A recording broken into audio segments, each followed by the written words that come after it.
What is going on, everybody? Welcome back to the channel. First and foremost, subscribe, hit the post notification bell. You know the drill. So you'll get all alerts whenever I put out any new content. So far, the first 6 weeks for the Falcons start off 2-0. Since then, I've lost 3 out of our last 4. We are a 500 ball team. We look like a 500 ball team. Desmond Ridder is a 50-50 quarterback. But all we have to do now is look forward. And we have a huge game. How huge? We'll talk about it. But nonetheless, every division game is huge. We all know about it. A huge game down in Tampa this weekend that decides first place, who will hold first place in the NFC South through 7 weeks in the NFL season, this 2023 season, between the Falcons and Bucs. I don't think, looking at it at the beginning of September when we were doing our season predictions, we would have thought this game, week 7, would whoever wins comes out first place. You would probably expect Tampa Bay, maybe only a 1-2 win team. No, you have to give the Tampa Bay Buccaneers credit. They have been resilient. They have exceeded everyone's expectations so far.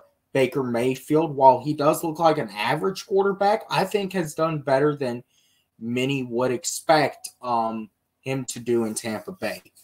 And this is a big game this weekend. The Falcons have not won a road game yet. Desmond Ridder hasn't won a road game yet. What can we do to do that? Well, how do I think this will go? Well, let's get right into it. Talking about this injury report here real quick. All clear for the Falcons. I think second or third week in a row that is the case. All clear.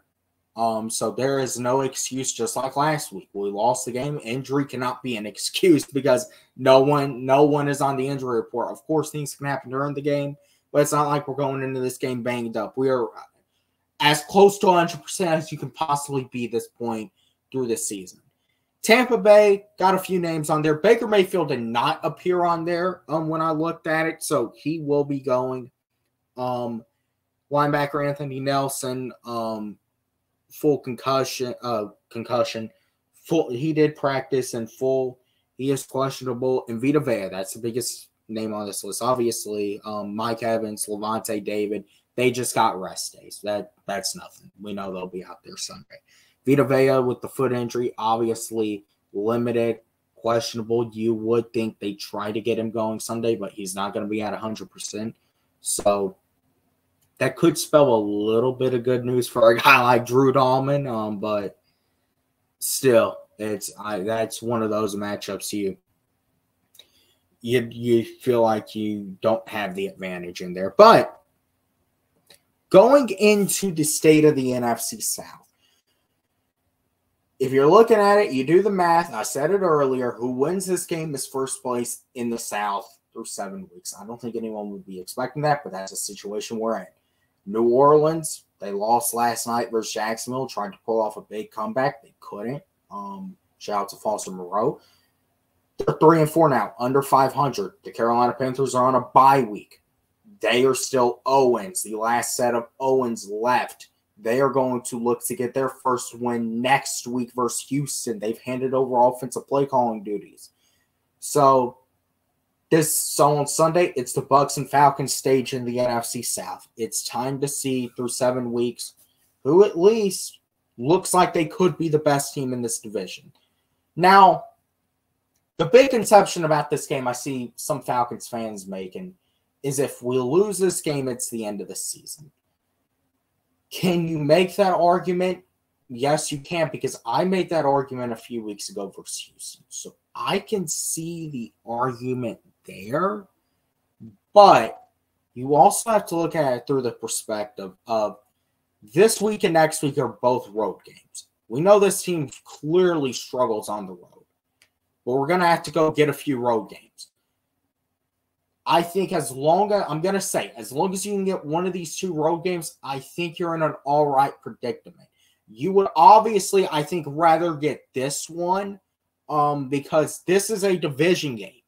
This goes a long way in determining the standings head-to-head straight up. But we do face Tampa Bay in December again in the Benz, in our crib. But yes, You would obviously love to get the win in Tampa, but even if we lose, does it mean the season is over? No, not entirely. However, this is still a big game. This is a game where there is more at stake to it versus some of the other games we've played so far this season. So this is a game you should definitely prioritize. You should prioritize to win all your games. But this is a game, when looking at it, you definitely need to prioritize to win. Going into, obviously, the biggest issue for the Atlanta Falcons throughout the first 6 weeks, not just last week, not just versus Jacksonville, all 6 weeks on and off, offensive execution. And this comes down to getting the play in on time. This comes down to the simple stuff that is on coaching before it even gets on the field. It's communication. That is the biggest thing that cost us last week in particular. And you can even say has cost us in some other games, as well as the execution of the play. See, offensive execution is more than just what happened on the field. It's how it's called. There's player execution, and then there's coaching execution. Both of those tie into how the offense executes overall. So if the Falcons want to win this game, offensive execution is going to have to be big. That means the communication is going to have to be as clear as they can get. It's in Tampa, and yes, the Bucs fans will probably be in there. It's going to be a big game. They will probably definitely bring the noise, but it's not like you're in a New Orleans in the Superdome. It's not like you're in a Seattle. It's Tampa Bay is not the hardest place to play, even with the noise that I'm sure some of the Bucs fans will be making on Sunday. So communication is key. That means Arthur Smith and Dave Ragone, whoever is calling this offense, getting the play into Desmond Ridder. Desmond Ridder, there being clear communication with the wide receivers, with the tight ends, with the Bijan Robinson, with the entire offense on what the assignment is. Because that was a big issue last week, and you shouldn't even be talking about this. However, we just so happen are talking about this. So, as I say, this game could very well come down to this. How this offense does. If this offense comes out and performs really well, we can definitely win this game. But it's all going to depend on that. But another thing that I definitely think could tie into how this game goes is what Baker Mayfield shows up. Do you get the Baker Mayfield you got versus Minnesota, versus Chicago, versus New Orleans? Or do you get the Baker Mayfield you got versus Philadelphia? That's a question to be asked. Because you can really honestly look at the Bucs schedule and say the 3 wins they had, they're not the most impressive wins. They're still wins, but they're not the most necessarily impressive. Obviously, going into the Dome and winning versus the Saints is impressive, but against Minnesota, especially versus Chicago, those are not 2 of the most impressive wins. And then when you look at it, the Eagles on a Monday night, the Lions last week, both those games were in Tampa and they lost. So that's why I was also talking about with offensive execution. That is not the biggest concern, is the Bucs fans being absolutely rowdy and causing big issues for our offense. But another thing that is going to determine how this game goes, what Baker Mayfield shows up.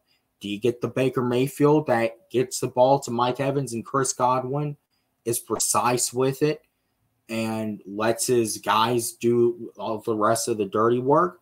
Or do you get the Baker Mayfield that gets rattled easily? The Baker Mayfield that gets put into tough predicaments, tough situations, like he was versus Philadelphia, and Baker Mayfield starts making mistakes. I think the Falcons defense can bring out that latter Baker Mayfield, the Baker Mayfield we saw in Carolina, the Baker Mayfield we saw at times in Cleveland, the Baker Mayfield that, let's be honest, is Baker Shitfield. But the defense, and I'm not too worried about the defense, although this is going to be a tough test. Mike Evans, Chris Godwin, that's definitely the best receiver duo we faced all season. Jeff Okudah going up against Chris Godwin or Mike or whoever he's going up against, going to be a tough matchup. Russell Gage there as well, former Falcon. I would probably anticipate they do put AJ on Mike Evans. But one way or another, a lot of this is going to decide to what Baker Mayfield shows up. Because if the defense comes out, or Baker Mayfield even comes out and just shoots himself and the Bucs offense in the foot, that definitely benefits the Falcons. I think we can all agree on that. And going back to the side of the ball for the Falcons offense, what they'll be facing. The Buccaneers defense is no slouch. They are averaging about 17 to 18 points given up a game. They haven't gave up more than 25 points a game. So this is going to be a tough defense to face. This is not a defense you're going to pop off, go and score 30 points against. I'm going to say this right now. This is going to be an ugly football game. You're probably going to see both sides make a mistake or two. You're going to see defense roll in this game. But it's all about whose offense, in my opinion, can at least neutralize the situation, stabilize the situation to the best of their ability. But this Buccaneers defense is tough. That front seven is nasty. Obviously, Vita Vea, you saw him on the injury report. If he's playing, it doesn't matter. It's nasty. Shaq Barrett, nasty. They can get to the quarterback. They can rattle Ritter. Do not let the second half of Week 18 last year fool you. A lot of Tampa Bay's guys were backups. Now, Ritter was doing well in the first half there as well, but this is a completely different situation. It's in Tampa.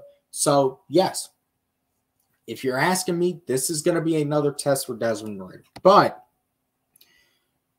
as I have said, the Falcons, I think, can win this game. I definitely do.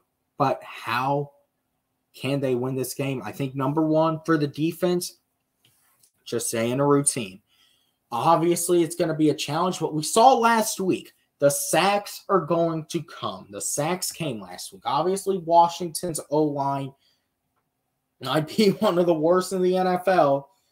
In Tampa Bay, I saw pieces on that O-line, but particularly in the interior, I think is where you can get your pressure. You can get a guy like a David Onyemata, a Grady Jarrett, a Calais Campbell, a Taquan Graham. You can get them to Baker Mayfield.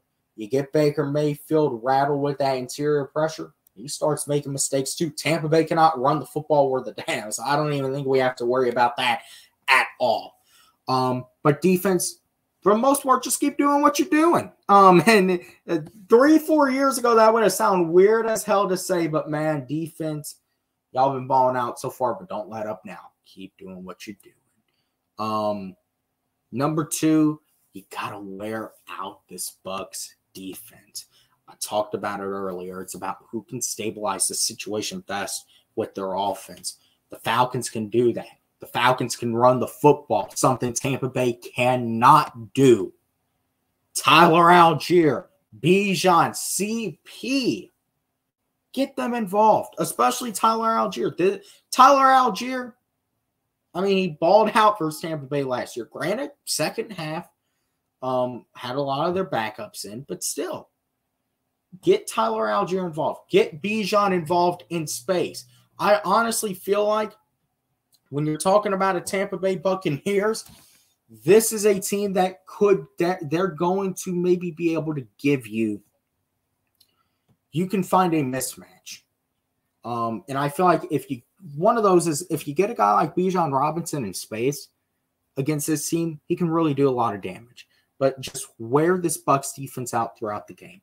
Don't go into this game trying to reach for another Desmond Ritter passing 30, 40, 50 times a game. Just go in there and dominate them slowly and sprinkle in the passing here and there. But this needs to be a game to get back to your roots. And we've already talked about execution. That's another key to victory. Executing. I've already talked about it, man. It speaks for itself. Why we're even talking about this is an issue. This thing, you cannot have another game like we had last week with the offense again, especially that second half. But How do I think this game turns out? Man, I got to be honest with y'all. I definitely think we can win this game. I definitely do. But my guard is up. It really is. It's in Tampa, and as I said, it's going to be a nasty defensive battle. But right now, you know, Desmond Ridder going up against that tough Bucs defense. Let's not sugarcoat it. It is a tough Tampa Bay defense. Kind of worries me. I definitely think that if we try to get the run game going, we can. But another thing too, man, is you notice this run game has not been dominant this season. It really feels like in a way it's been figured out. So this is the game, Arthur Smith. If you are a mad offensive scientist, you need to reach deep down in the lab, come up with whatever you need to, find creative ways to open up those lanes for a Tyler Algier, a Bijan, a CP, whoever you decide to use in this game. But one thing I will say, though, the offensive line is going to be another big key of this. But if you can pass protect to a certain extent, then when you do pass the ball, and we should not go into this game passing 40 times. That should not be the game plan ever with this team. But you can find those mismatches. I'm telling y'all, Tampa Bay, they don't necessarily have the biggest corners that can match up to the frame of a Kyle Pitts or a Drake London. This could be another game like the Houston game, even though Tampa Bay, I definitely feel, is going to get to Ridder here and there, and you're not going to see his numbers be like the Houston game, nor honestly should they, especially in a game like this. This is a game, as I say, stick to the running game and get it involved. A Kyle Pitts, you sprinkle him in here and there, I could definitely see him having a big game right here. Kyle Pitts has really came on the past few weeks. Defensive player of the game, man. Listen, regardless, last year in Tampa, Grady is pissed about that. We know what happened last year. I think he's going to come out. I think Grady Jarrett might end up with like a 2-sack day. But ultimately, it's going to be a nasty game. But I can't put the chips in the basket right now to say that the Falcons are going to win. I really want to, but I can't right now. But as I say, prove me wrong. Go into Tampa Bay offense and do your thing. Work on them for 60 minutes consistently. And do it. If you can do that, okay, you can win. But you have to work on that Buccaneers defense the entire game. Wear them down. Get the running game involved however you can. But as I say, we'll see on Sunday. But I do have Tampa Bay winning this one. If they do, I don't think it's the end of the world yet. But as I say, this is a game we can definitely win. It's a 50-50 game. Right now, I'm just feeling I have to go safe and pick Tampa Bay, even though I really want to be wrong. So as I say, subscribe to the channel, hit the post notification bell. I don't think I'm streaming the game on Sunday. I'll definitely be back here Sunday evening, though, with the weekly review and recap. Till then, see you guys in the next one.